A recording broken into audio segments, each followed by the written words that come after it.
Chapter 1. The Wind Beyond the Ridge. The wind carried stories that morning, low and ancient, curling through the heather like a hush spoken to the earth. Arlo, the old Anatolian shepherd, stood on the edge of a rocky ridge where the land fell away into a valley lined with copper birches and dark pines.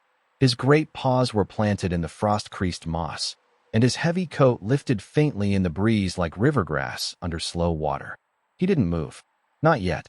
He simply stood and listened to the world breathe. Below him, the land spilled outward like a memory he hadn't quite placed. Folds of fields stitched with broken fences, streams threading silver through the bones of summer's retreat. And there, far in the western haze, a faint trail curled toward something Arlo did not yet know, but felt. The ridge had been his for years, a quiet post above the wanderings of deer, the scurry of mice, the humming hush of bee and blossom. It was here he watched the seasons turn not like pages, but like dreams remembered and rewritten. It was here, long ago, he had lain beside the final breath of his shepherd, the man who'd raised him without a single leash and loved him without a single word. The man who had understood the silence between them was enough. But time doesn't wait for even the most loyal of souls. And Arlo had known, in the marrow of his bones and the drift of his thoughts, that something had changed in the wind. The land no longer felt like it belonged to anyone. The ridge had become still, not peaceful, the hearthstone cold beneath the overgrown violets. And somewhere, beyond the mountain's shoulder, someone had begun to call, though not with voice. The decision came not as a thought, but as an instinct. Arlo did not think of it as leaving. He thought of it as following. So he moved, at last, his gait slow and sure, each step part of the ground itself. Behind him, the wind curled through the heather again, as if to gather the imprint of his paws, to carry it forward. He passed through the hollows he'd once known, old badger dens sunken like forgotten dreams, a stone wall crumbled by a decade of thaws, the hawthorn tree that always bloomed too early and lost everything to frost. Every detail spoke to him in quiet recognition, but he did not linger. The way ahead was not lined with farewells. It was lined with weightless inevitability. When he reached the banks of the Lowland River, the sky had begun to soften into dusk. The water, full of melt and memory, shimmered with the color of ash and pearl. Arlo bent to drink, not for thirst, but for remembrance. The taste of the land still lived in him.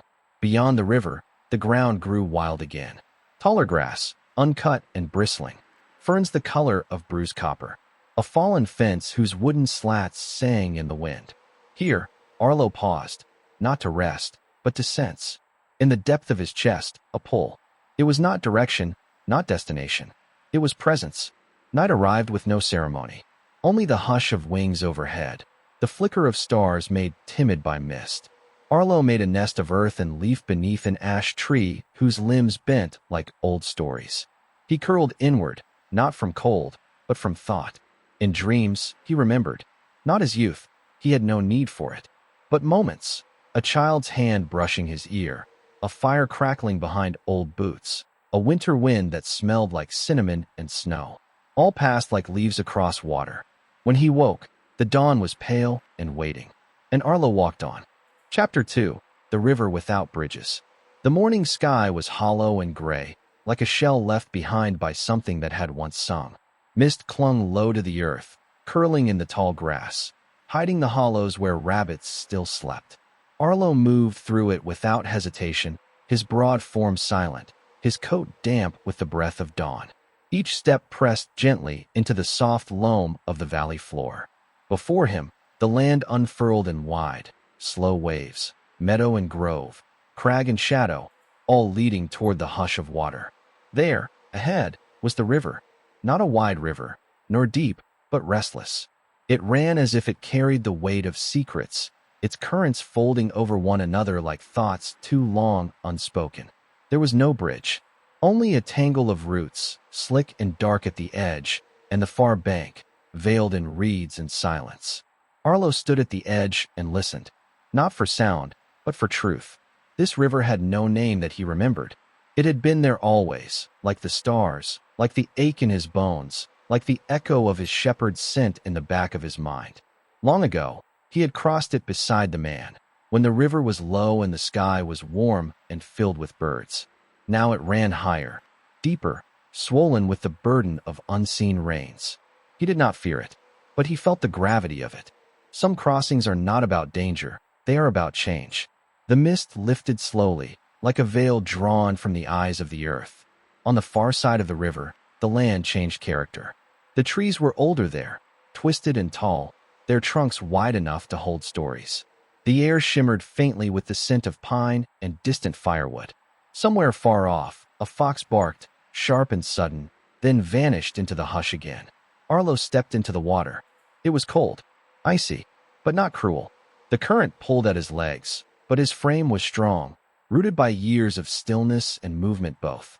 He waded slowly, carefully, and the water climbed to his chest. His breath came in slow clouds. Around him, the river whispered against his body, gentle, persistent, like hands trying to know him. Halfway across, he paused, not from weariness, but from memory. Here, years ago, his shepherd had slipped. A moment no one had expected. A brief fall, a splash, a laugh. And then hands around Arlo's neck as the man steadied himself, water running down his sleeves. The man had looked at Arlo and said nothing, but the silence between them had bloomed like a wildflower, pure and full. Arlo remembered that silence now. It filled the river. He crossed. The far bank welcomed him not with fanfare, but with moss. The ground was soft.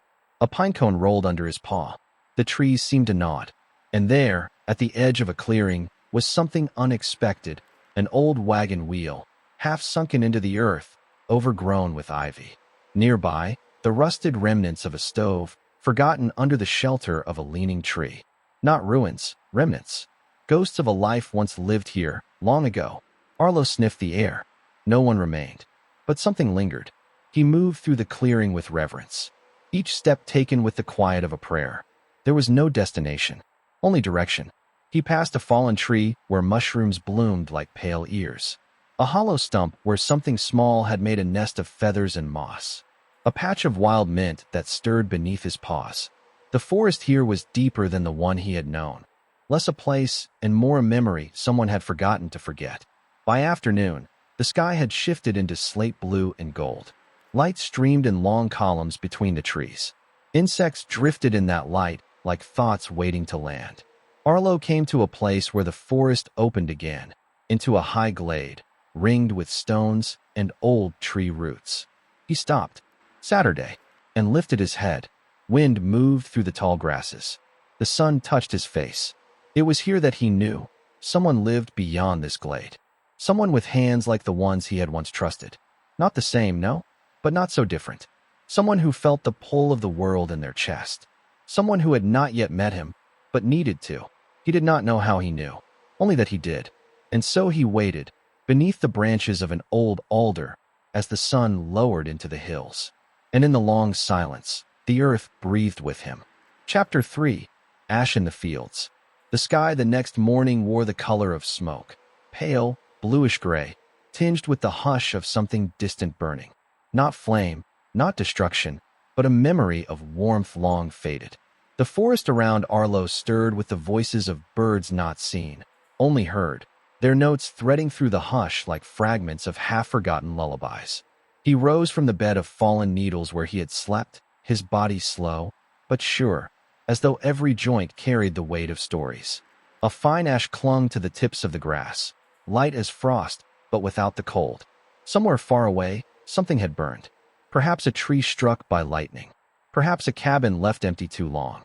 Perhaps the sky itself. But Arlo did not look back. He did not wonder what had ended. He moved forward, because the pull within him remained unbroken. The glade gave way to a sloping meadow that rolled like breath, wide and sun-warmed, dotted with dry thistle and golden remnants of what once had been wild grain. The wind combed the field in long, tender strokes, and the field answered with soft waves, as if the earth itself was exhaling. Arlo walked along an old trail, half erased by time. The tracks that remained were not fresh. Wagon ruts sunk into hard soil, hoof prints from animals long gone. But beneath the decay, there was rhythm. Someone had once passed here with purpose. He followed.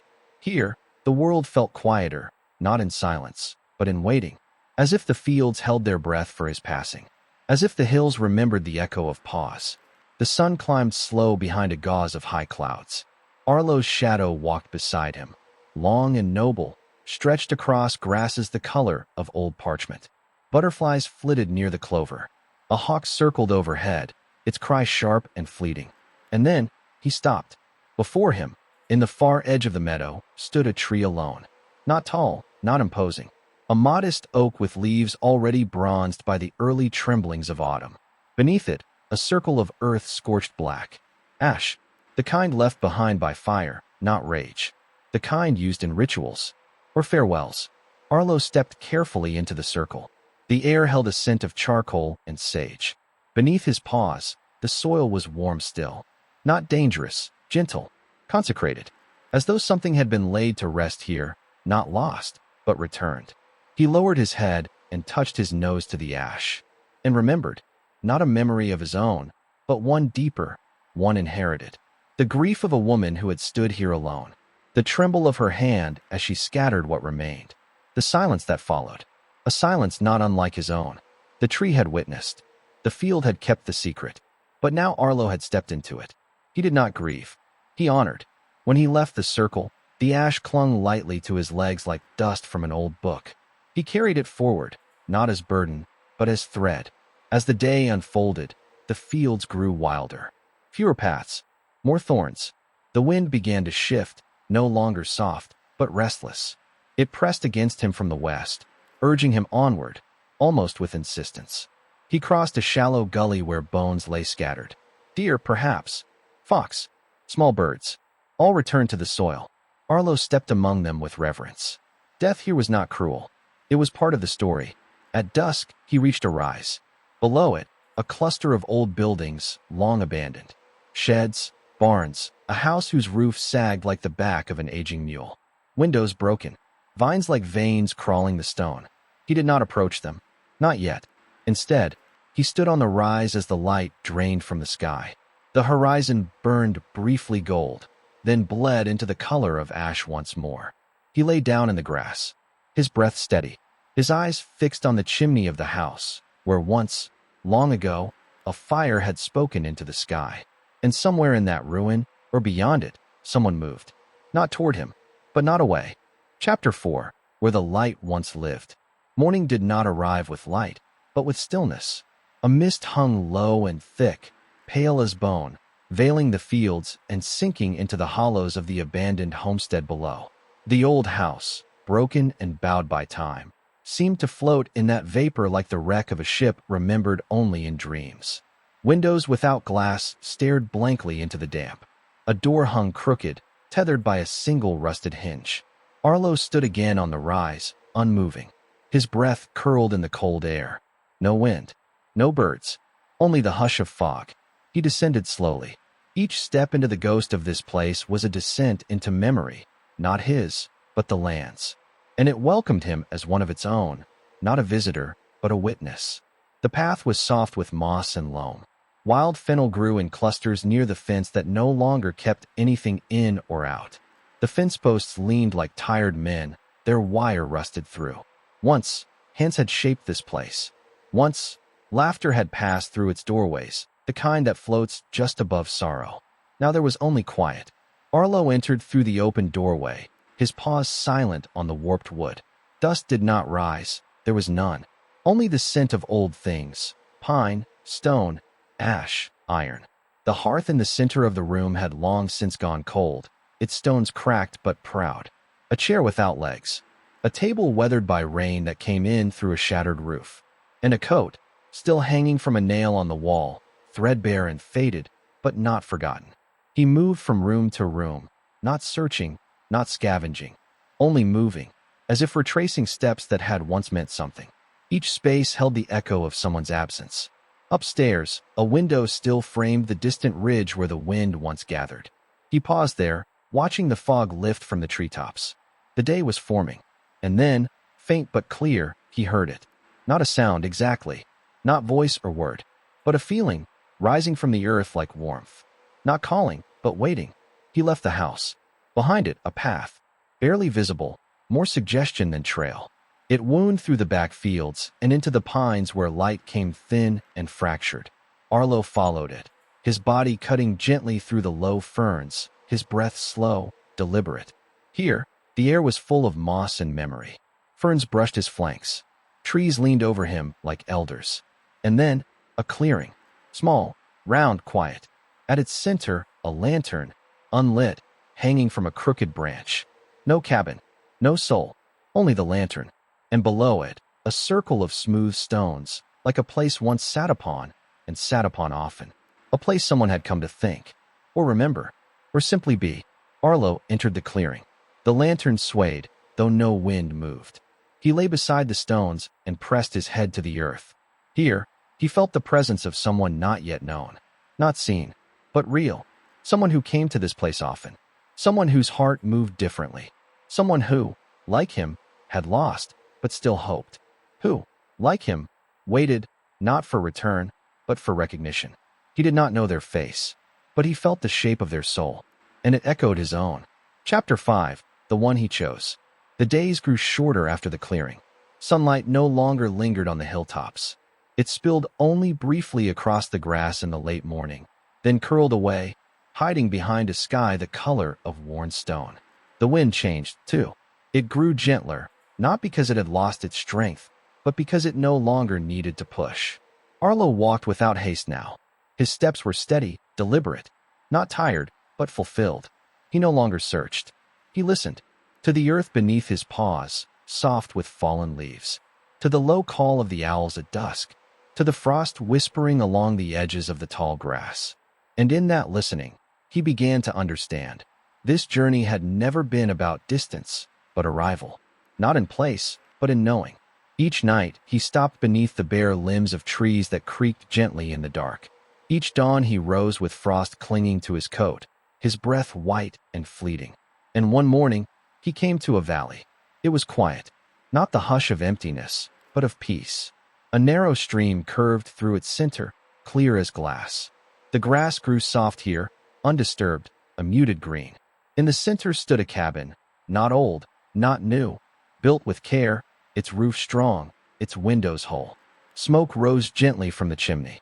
There were no fences, no lights, no noise. Only presence. He did not rush forward. He stood on the ridge and watched. A figure moved beyond the window. Slow, intent, not distracted.